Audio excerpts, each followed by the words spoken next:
वो सपना बता रही थी। इस बीच आपको बता दें, बड़ा अपडेट दे दें, इंटरनेशनल एटॉमिक एनर्जी एजेंसी यानी आईएईए का बड़ा बयान सामने आया। आईएईए ने कहा है कि ईरान के परमाणु ठिकानों पर फिलहाल किसी भी तरह के रेडिएशन के इंडिकेशन नहीं सामने आए हैं।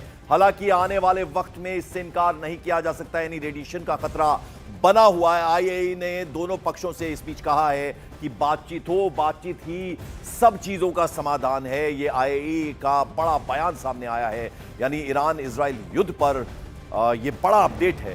वो ये है कि रेडिएशन का फिलहाल तो किसी तरह का कोई इंडिकेशन खतरा नहीं है, लेकिन आगे आने वाले वक्त में अगर इसी तरह से रहा तो ये युद्ध जो है इस तरह से यहां रेडिएशन का खतरा भी बन सकता है। इस बात से इनकार नहीं किया गया। उधर लेबनान सीमा के पास इजरायली टैंक्स दिखे हैं। हिजबुल्लाह की जवाबी कार्रवाई के बाद आईडीएफ अब पूरी तरह से अलर्ट मोड पर है। कोई भी पक्ष पीछे हटने को तैयार नहीं है। लेबनान की जो बाउंड्री है वहां पर इजरायली टैंक्स देखे गए हैं। हिजबुल्लाह ने जिस तरह से जवाबी कार्रवाई की, उसके बाद अब आईडीएफ भी बेहद अलर्ट मोड पर आ गया है, यानी कोई भी पीछे हटने को तैयार नहीं। जैसा हमने आपको बताया है, एईए ने इस बीच कहा है कि रेडिएशन के फिलहाल तो किसी तरह के कोई संकेत नहीं, लेकिन आने वाला वक्त जो है वो ये खतरे से इनकार नहीं किया जा सकता, लेकिन पीछे कोई हटने को तैयार नहीं है। और अब जो जानकारी आ रही है वो ये है कि लेबनान की जो सीमा यानी बॉर्डर का जो एरिया है वहां इजरायली टैंक्स उनकी तैनाती देखी गई है। तस्वीरों में हम दिखाने की कोशिश कर रहे हैं, यानी उस बाउंड्री के पास इजरायली जो टैंक्स हैं वो डट गए हैं अब। और ये जो हिजबुल्लाह की जवाबी कार्रवाई थी उसका जवाब एक तरह से देने की तैयारी है, यानी ये जो सीमा है, बाउंड्री है, वहां पर ये टैंक्स अब देखे गए हैं।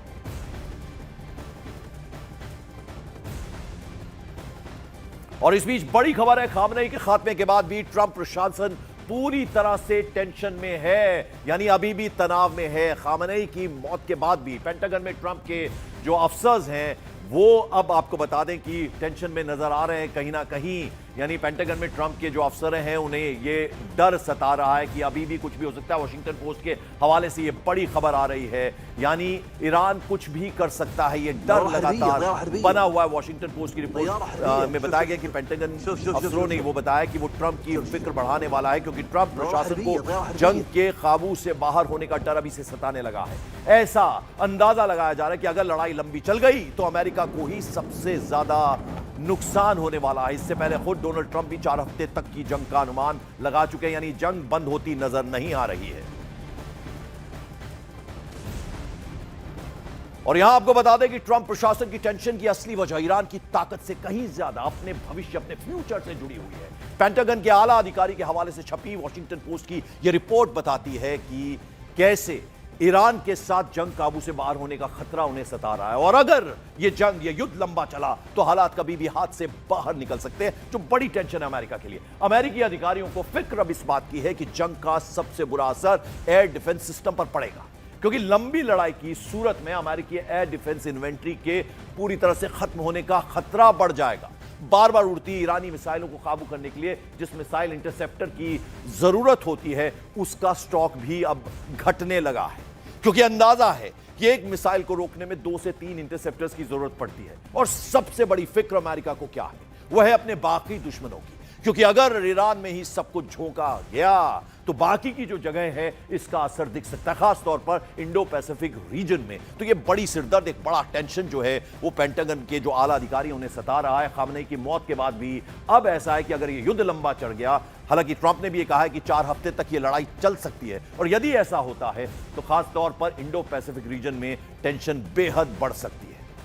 और दुनिया पर विश्व युद्ध का खतरा इसलिए मंडराया है क्योंकि इजराइल और अमेरिका को ईरान जवाब दे रहा है, वो खामोश नहीं बैठा है, और इस वजह से बात लगातार बढ़ती जा रही है। पश्चिम एशिया में ईरान की तरफ से अमेरिकी सैन्य ठिकानों पर लगातार हमले किए जा रहे हैं। ईरान के हमलों में अमेरिका के 3 सैनिकों के मारे जाने की खबर भी सामने आ रही है, जबकि इजराइल में 10 लोगों के मारे जाने का दावा किया जा रहा है। उधर ईरान के हमले में यूएई में 3 विदेशी नागरिकों की मौत हुई, 58 लोग घायल हुए, जबकि कुवैत के अली अल सालेम एयरबेस पर मलबा गिरने से 3 कुवैती जो सैनिक हैं वो घायल हो गए। कतर और बहरीन में भी कुछ लोगों के इंजर्ड होने की खबर है।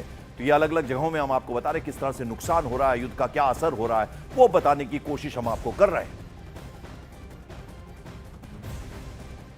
और उधर इराक में यूएस बेस पर ड्रोन से हमला हुआ है। तस्वीरों के बाद आपको समझाएं कि विश्व युद्ध घड़ी क्यों करीब है। ऐसा इसलिए कहा जा रहा है क्योंकि ये जो जंग है, ये युद्ध है, ये केवल अमेरिका और ईरान तक ही सीमित नहीं है, बल्कि दुनिया अब दो खेमों में बढ़ती दिख रही है, क्योंकि रूस, चीन, उत्तर कोरिया ने ईरान पर हमले की निंदा की है।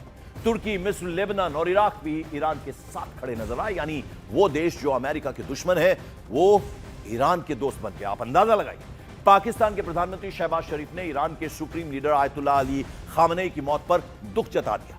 मतलब पाकिस्तान भी ईरान के साथ खड़ा नजर आ रहा है, जबकि ब्रिटेन ईरानी मिसाइल साइटों पर हमले के लिए ब्रिटिश मिलिट्री बेस का इस्तेमाल करने की अमेरिका की अपील को मान गया है। उधर ऑस्ट्रेलिया के प्रधानमंत्री ने भी ईरान को परमाणु हथियार हासिल करने से रोकने की अमेरिकी जो कोशिशें हैं उनको सपोर्ट किया है। अलावा इसके सभी G7 देश हैं, जैसे इटली है, अमेरिका है, फ्रांस है, जर्मनी, यूके, कनाडा, जापान जैसे देश भी इस जंग में अमेरिका के साथ खड़े हैं।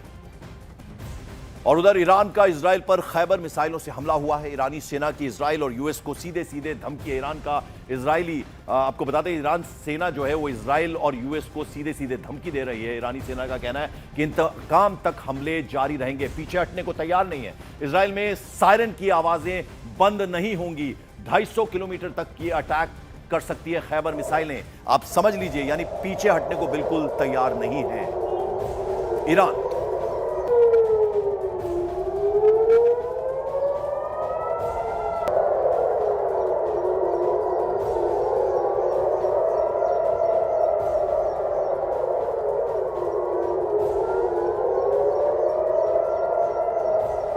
आप देख रहे हैं सायरन की आवाजें जो है बंद नहीं होंगी, ये साफ कह दिया गया है, यानी युद्ध अभी बंद नहीं होने वाला। और यूएस आर्मी को सीधे सीधे ईरान की तरफ से धमकी दे दी गई है। इजराइल पर खैबर मिसाइलों से हमला, ईरानी सेना की ये धमकी है। उसके अलावा यूएस को धमकी दी है कि इंतकाम तक हमले जारी रहेंगे, यानी हम पीछे हटने को तैयार नहीं है। और सायरन किस कदर बज रहे हैं ये आप ये आवाजें सायरन की साफ सुन सकते हैं। ईरान ने इस बीच मिसाइलें भी दागी हैं और ये हमले कम नहीं होंगे, ये क्लैरिटी है ईरान की तरफ से, यानी पूरी तरह से ईरान पीछे हटने को तैयार नहीं है।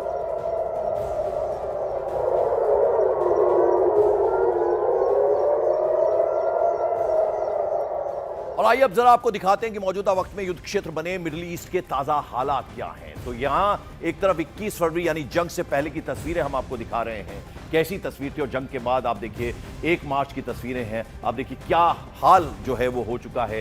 ये आसमान में उड़ते ये प्लेन्स आप देख सकते हैं, यानी हम डिफरेंस आपको बता रहे हैं कि जंग से पहले किस तरह के हालात थे। Syria, Lebanon, Israel, Jordan, Iraq, Kuwait के, सऊदी अरेबिया के, और फिर ये युद्ध के बाद की आप स्थिति देखिए कि किस तरह के हालात वहां पर बने हुए हैं। यानी आसमान में विमानों की आवाजाही साफ नजर आ रही। दूसरी तरफ कल की यानी 1 मार्च की तस्वीर, जिसमें गल्फ देशों से लेकर मिडिल ईस्ट तक आसमान सूना सा दिख रहा है, क्योंकि ये कई देश जो हैं अपने इलाके को नो फ्लाइंग जोन घोषित कर चुके हैं। और इस बीच कुवैत में यूएस फाइटर जेट क्रैश होने का एक नया वीडियो सामने आया। युद्ध के दौरान ये यूएस जेट मार गिराया गया है। आप देखिए ये ताजा वीडियो जो है वो सामने अब आया है, यानी फाइटर जेट किस तरह से क्रैश हुआ, युद्ध के दौरान इसे मार गिराया गया। ये आप देखिए कैसे ये आग का गोला बन के नीचे गिरता हुआ नजर आ रहा है, इसको मार गिराया गया है। हालांकि दोनों यूएस पायलट जो हैं वो सेफ बताए जा रहे हैं। ये देखिए आप किस तरह के हालात हैं। आसमान में देखिए ये जो इमारत है उसके ऊपर आग का गोला, धुएं का गुबार नजर आ रहा है। सर्कल में हम आपको दिखा रहे हैं, ये यूएस फाइटर जेट है जिसे मार गिराया गया है युद्ध के दौरान। हालांकि जो खबरें हैं वो ये कि जो 2 पायलट्स थे इसमें सवार वो एकदम सेफ है, सुरक्षित है। देखिए लोग जो वहां वीडियो बना रहे हैं उनकी आवाजें भी साफ सुनी जा सकती हैं। ये आप देखिए किस तरह से इस जेट को मार गिराया गया, हवा में ही आग का गोला ये बन गया। लेकिन राहत की बात ये रही कि जो पायलट इसे उड़ा रहे थे वो सुरक्षित हैं, एकदम सेफ हैं। तो हर तरफ आप देखिए आसमान में कहीं काला धुआं उठता हुआ नजर आ रहा है, कहीं गिरते हुए जेट्स नजर आ रहे हैं, कहीं बिल्डिंग्स जो हैं वो क्षतिग्रस्त नजर आ रही हैं। इसी तरह के हालात बने हुए हैं। और ईरान इस वक्त दुश्मनों से घिरा हुआ है। सवाल यह है कि ऐसे मौकों पर उसके दोस्त कहां हैं। अली खामनेई की हत्या ने पूरी दुनिया में जैसे कोहराम मचा दिया। सब ये जानना चाहते हैं कि अब ईरान का आखिर होगा तो क्या होगा।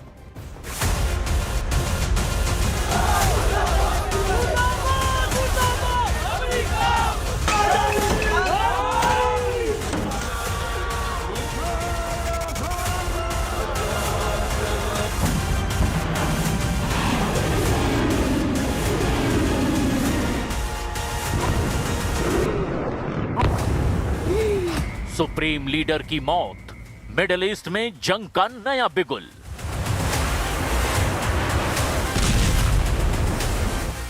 सदमे में शिया मुस्लिम वर्ल्ड, अमेरिका और इजराइल के खिलाफ जिहाद।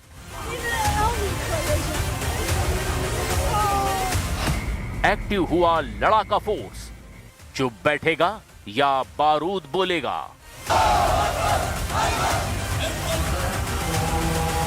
मध्य पूर्व की सियासत में एक ऐसा धमाका हुआ है जिसकी गूंज सरहदों से बहुत आगे तक सुनाई दे रही है।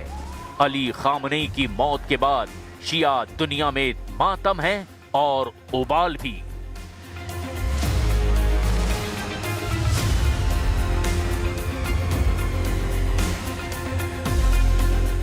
सवाल ये है कि क्या ये सिर्फ एक नेता का अंत है या बदले की नई इबारत की शुरुआत है।